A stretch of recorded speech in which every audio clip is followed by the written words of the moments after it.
Hello friends, welcome to Katiya DK education point. I am Divya और आज हमारी ईवीएस पेडागोजी की क्लास है। ये क्लास आपकी सीटेट पेपर 1 के लिए है। तो चलिए क्लास को शुरू करते हैं। आज का जो हमारा टॉपिक है प्रयोग व व्यवहारिक कार्य। क्या है हमारा टॉपिक? प्रयोग या व्यवहारिक कार्य। चलिए शुरू करते हैं क्लास को। तो आज का जो हमारा टॉपिक है उसे हम समझने वाले हैं। टॉपिक का नाम है आपका प्रयोग या व्यवहारिक कार्य। पर्यावरण अध्ययन की पाठ्य पुस्तकों में कई मजेदार प्रयोग दिए गए हैं। साथ ही इन प्रयोगों को लेकर कुछ सवाल भी हैं। इन सवालों के जवाब तभी मिल सकेंगे जब आप स्वयं प्रयोग करके देखेंगे। प्रयोग अक्सर कारण, प्रभाव, संबंध स्थापित करने में सहायता करते हैं। इसमें पूछताछ, अवलोकन, उपलक्षण तथा परिकल्पना की जांच करना होता है। किसी विशेष प्रकरणों को प्रयोग की मदद से पढ़ाना सरल किया जा सकता है। आगे बढ़ेंगे हम। पर्यावरण के लिए उपयुक्तता। अब जो प्रयोग है उसकी उपयुक्तता क्या है? बच्चों को अमूर्त अवधारणाओं को समझने के योग्य बनाता है। क्या करता है? जो अमूर्त अवधारणाएं हैं उसको समझने के योग्य बनाता है। वैज्ञानिक प्रवृत्ति, परिकल्पनाएं बनाने, खोज तथा छानबीन करने के योग्य बनाने में सहायता करता है। आगे बढ़ेंगे हम। अवलोकन करने तथा विश्लेषणात्मक चिंतन के कौशल बढ़ाने में सहायता करता है। व्यवहारिक ज्ञान देने में सहायता करता है। बच्चों ने जो सैद्धांतिक ज्ञान प्राप्त किया है उसे प्रयोग में लाने के योग्य बनाना है। आगे बढ़ेंगे हम। प्रयोगात्मक कार्य। पर्यावरण विषय की शिक्षण प्रणाली को अधिक प्रभावशाली बनाने में प्रयोगात्मक कार्यों का महत्वपूर्ण स्थान है। पर्यावरण विषय की जो शिक्षण प्रणाली है उसको अधिक प्रभावशाली बनाने के लिए जो प्रयोगात्मक कार्य है उसका महत्वपूर्ण स्थान है। किसी भी विषय को पढ़कर सीखने की अपेक्षा प्रयोग करके सीखना अधिक आसान होता है। कैसे? अगर आपने किसी को पढ़कर सीखा है तो उससे ज्यादा सरल क्या होगा कि आप प्रयोग करके सीखें, है ना। प्रयोग के माध्यम से छात्र स्वयं प्रयोग करके सीखते हैं। ऐसा इसीलिए क्योंकि प्रयोग में हमारी समस्त इंद्रियां जो है वो क्रियाशील रहती हैं। जब आप प्रयोग करते हैं बेटा तो उसमें क्या होता है, आपकी सभी इंद्रियां जो है वो क्रियाशील हो जाती हैं। तो अगर आप पढ़कर सीखते हैं और आप प्रयोग करके सीखते हैं तो ज्यादा अच्छे से आपको कहाँ समझ में आएगा? जब आपने खुद प्रयोग करके सीखा है वो ज्यादा लंबे समय तक आपको याद भी रहेगा क्योंकि आपने खुद प्रयोग किया है और उसके बाद आपने ज्ञान प्राप्त किया है। आगे बढ़ेंगे हम। पर्यावरण अध्ययन के विविध प्रयोग। पर्यावरण अध्ययन के विविध प्रयोग निम्न हैं।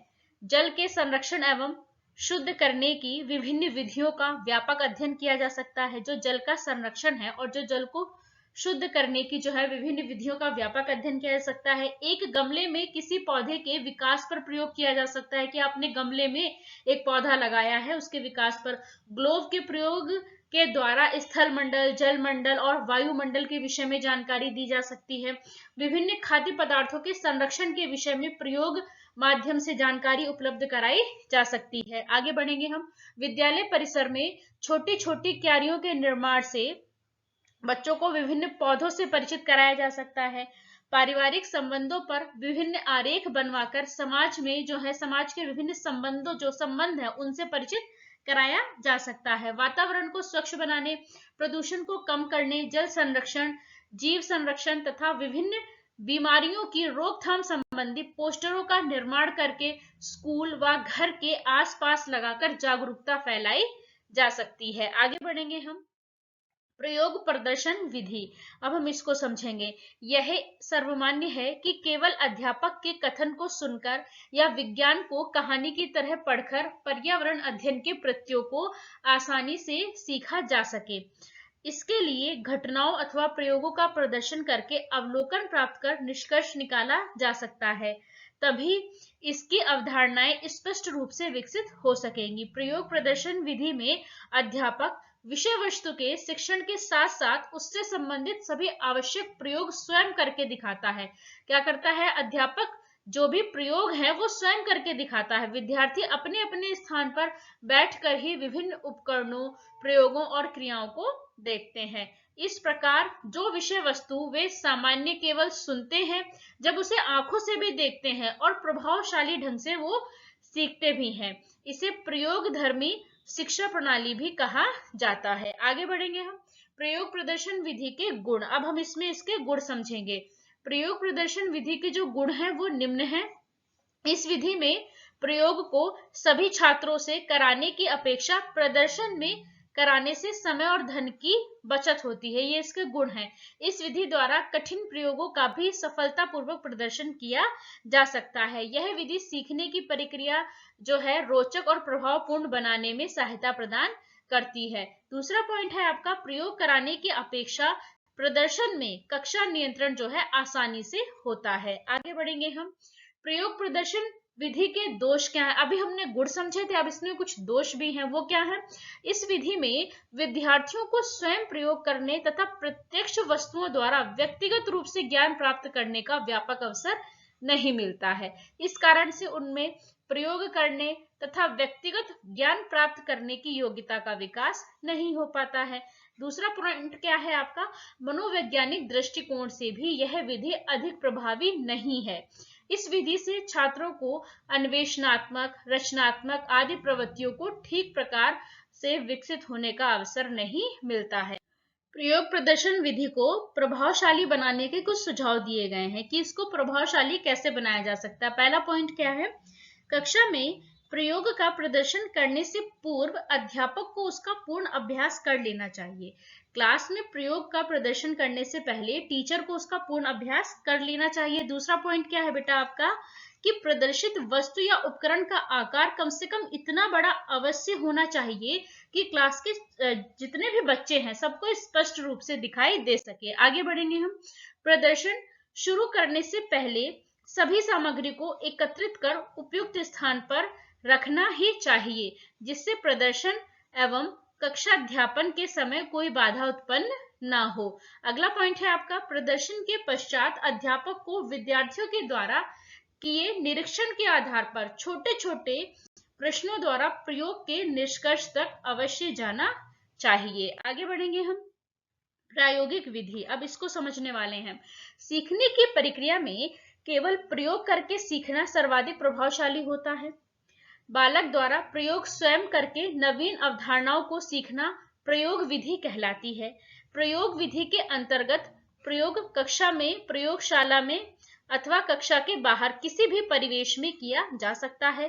प्रयोग करने के लिए आवश्यक सामग्री भी प्रयोगशाला की ही हो यह आवश्यक नहीं है। आवश्यक सामग्री परिवेश से एकत्रित करके भी बालक प्रयोग कर सकते हैं। प्रयोग करके बालक स्वयं निष्कर्ष निकालकर अवधारणा विकसित कर सकते हैं। इस विधि के द्वारा छात्रों को प्रयोगशाला में किसी भी तरह समय सीमा, किसी भी प्रकार के तनाव का बंधन नहीं होता है। वह मुक्त, स्वच्छंद होकर अपनी समस्या स्वयं हल करने के लिए पूर्ण रूप से स्वतंत्र रहते हैं। आगे बढ़ेंगे हम।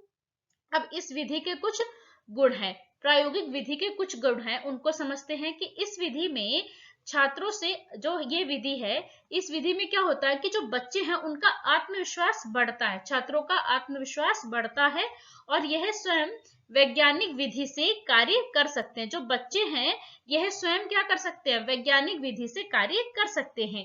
इस विधि में साधन संपन्न प्रयोगशाला की आवश्यकता नहीं होती है। ये जो प्रायोगिक विधि है बेटा, इस विधि में साधन संपन्न प्रयोगशाला की आवश्यकता नहीं होती है। अगला पॉइंट क्या है आपका? इस विधि में बालक स्वतंत्र रहता है, अतः समय, पाठ्य वस्तु एवं पाठ्यचर्या की सीमाओं में बंधकर कार्य नहीं करना पड़ता है। आगे बढ़ेंगे हम। प्रायोगिक विधि के दोष, अब इसमें भी कुछ दोष है बेटा, हम उनको समझेंगे क्या क्या है वो। मंद बुद्धि वाले छात्र स्वतंत्र रूप से इस विधि का उपयोग नहीं कर सकते हैं। कैसे बच्चे? जो मंद बुद्धि वाले होते हैं तो वो स्वतंत्र रूप से इस विधि का उपयोग नहीं कर सकते हैं। इस विधि के अंतर्गत छात्रों के कार्य का मूल्यांकन परंपरागत ढंग से नहीं हो सकता है। ये जो विधि है इसके अंतर्गत जो बच्चे हैं उनके कार्य का मूल्यांकन परंपरागत ढंग से नहीं हो सकता है। आगे बढ़ेंगे हम। प्रायोगिक विधि को प्रभावशाली बनाने के लिए सुझाव, अब क्या सुझाव है? प्रायोगिक विधि को प्रभावशाली बनाने के लिए निम्न सुझाव दिए गए हैं। पहला क्या है? इस विधि को पूर्व तैयारी के साथ ही साथ किया जाना उचित है। ये जो विधि है इसको पूर्व तैयारी के साथ ही किया जाना उचित है। बिना तैयारी के समय सीमा निश्चित होने के कारण क्या होता है? समय की बर्बादी होती है। दूसरा पॉइंट क्या है आपका? छात्रों को अपने प्रयोग करने और अवलोकन करने की स्वतंत्रता देना आवश्यक होता है। छात्र यदि प्रयोग का चयन भी स्वयं करे तो और भी अच्छा होता है। अगला पॉइंट है, एक छात्र की उपलब्धियों की तुलना दूसरे छात्र से नहीं करनी चाहिए। उन्हें स्वयं अपने ढंग से कार्य करने और अपनी उपलब्धियों को आंकने के लिए प्रेरित करना चाहिए। आगे बढ़ेंगे हम। प्रयोगशाला विधि। अब इसमें क्या दे रखा है, प्रयोगशाला विधि के गुण इस प्रकार हैं। इसके कुछ गुण हैं, हम उनको समझेंगे। प्रयोगशाला विधि के गुण। प्रयोगशाला विधि में विभिन्न प्रकार के प्रयोग बालक स्वयं करते हैं और अपने अवलोकनों के आधार पर स्वयं निष्कर्ष निकालते हैं। अध्यापक उनकी क्रियाओं का समय समय पर निरीक्षण कर जरूरी सुझाव भी देते रहते हैं। इस प्रकार विद्यार्थी हमेशा सक्रिय रहते हैं। इसमें प्रयोग करते समय विद्यार्थी जितने सक्रिय रहते हैं उतने किसी अन्य कार्य विधि द्वारा जो है वो सिखलाने में नहीं रहते हैं।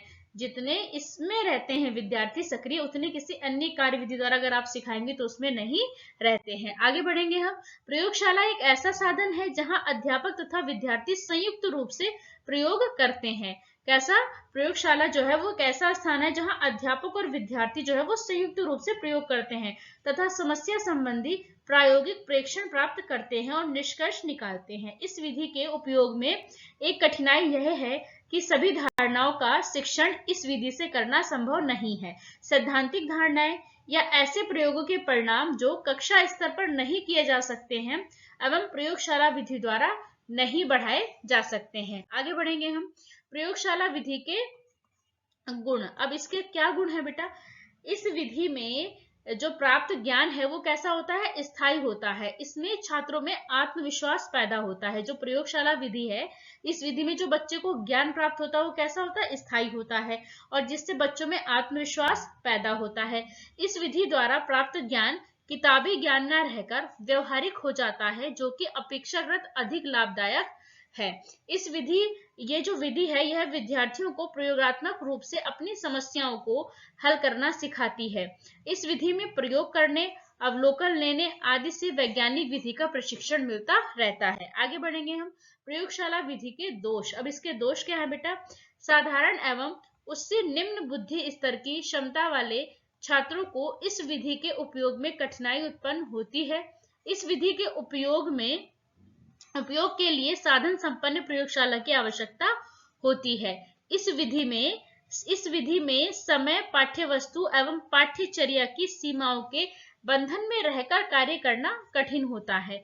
इस विधि में समय अधिक लगता है, अतः निश्चित समय में संपूर्ण पाठ्यक्रम की धारणाओं को स्पष्ट करना कठिन कार्य है। आगे बढ़ेंगे हम। प्रयोगशाला विधि को प्रभावी बनाने के लिए कुछ सुझाव दिए गए हैं, वो क्या है? इस विधि में पूर्व तैयारी के साथ ही प्रयोगशाला में जाना उचित होता है। बिना तैयारी के समय सीमा निश्चित होने के कारण समय की बर्बादी होती है। छात्रों को अपने प्रयोग करने और अवलोकन लेने की स्वतंत्रता देना आवश्यक है। छात्र यदि प्रयोग का चयन भी स्वयं करे तो और भी अच्छा है। दूसरा पॉइंट क्या है? एक छात्र की उपलब्धियों की तुलना दूसरे छात्र से नहीं करनी चाहिए। उन्हें स्वयं अपने ढंग से कार्य करने और अपनी उपलब्धियों को आकलन करने के लिए प्रेरित करना चाहिए। कि जो एक बच्चा है उसकी उपलब्धि की तुलना हमें दूसरे बच्चे से नहीं करनी है। उन्हें स्वयं अपने ढंग से कार्य करने और अपनी उपलब्धियां जो है उसको आंकने के लिए हमें बच्चे को प्रेरित करना चाहिए। आगे बढ़ेंगे हम। अब इसमें कुछ चुनौतियां हैं। जो ये आपका प्रयोग या व्यवहारिक कार्य है जो हम पढ़ रहे हैं, जो हमारा टॉपिक है आज का, प्रयोग या व्यवहारिक कार्य, तो इसकी कुछ चुनौतियां भी हैं। क्या? शिक्षक को पहले से तैयारी करनी पड़ती है। आप हर बच्चे को प्रयोग नहीं करवा सकते हैं। कुछ बच्चों तो है वो, जो कुछ बच्चे तो ऐसे होंगे जो दर्शक की तरह ही आपको शामिल करने पड़ेंगे। अगला पॉइंट क्या है? कुछ प्रयोग बच्चों द्वारा कक्षा घर में किए जा सकते हैं। कुछ प्रयोगों के लिए यंत्रों तथा प्रयोगशाला की सुविधाओं की आवश्यकता पड़ सकती है। अगला पॉइंट क्या है? कुछ प्रयोग में लगातार निगरानी तथा मार्गदर्शन की आवश्यकता हो सकती है। प्रयोग में सुरक्षा का जो है वो ध्यान देना पड़ता है। तो यहीं पे आज की हमारी क्लास खत्म होती है। आपको वीडियो अच्छी लगे तो लाइक करें, शेयर करें, चैनल को सब्सक्राइब करें। Thanks for watching this video.